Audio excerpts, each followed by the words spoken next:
বেশ কিছুদিন ধরে একটা জিনিস ফেসবুক, ইউটিউব, ইনস্টাগ্রাম সব জায়গাতেই সামনে আসছে, খুব ট্রেন্ডিংয়ে চলছে। হাতে গরম চা ঢেলে ভালোবাসার পরীক্ষা নিচ্ছে বা পরীক্ষা করছে। আচ্ছা, এই সামান্য জিনিসটা কি ভালোবাসার পরীক্ষা হয়ে যাচ্ছে? এটা ভুল ধারণা। এটা সত্যি কথা বলছি, একদম ভুল।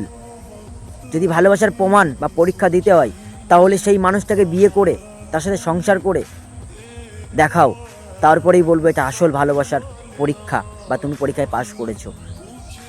ঠিক আছে, আমি মানছি একটা ভালোবাসার মাঝখানে অনেক বাধা থাকে, অনেক কাঁটা থাকে, অনেক মানুষ তোমাকে অনেক কিছু বলবে যে ওর সাথে ঘুরিস না, ওর সাথে কথা বলিস না, ওর সাথে তুই মিশবি না, ওর সাথে তুই বন্ধুত্ব রাখবি না, ওর সাথে কিছু করবি না, বা ওকে তুই বিয়ে করিস না, ওকে তুই ভুলে যা।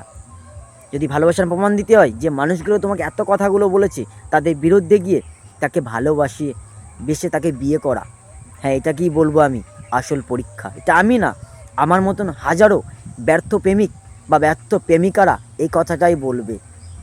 এটা আমার কথা না। যদি প্রমাণ দিতে হয়, সেই মানুষটাকে ভালোবেসে সেই মানুষটাকে বিয়ে করে এই পরীক্ষাটা দাও।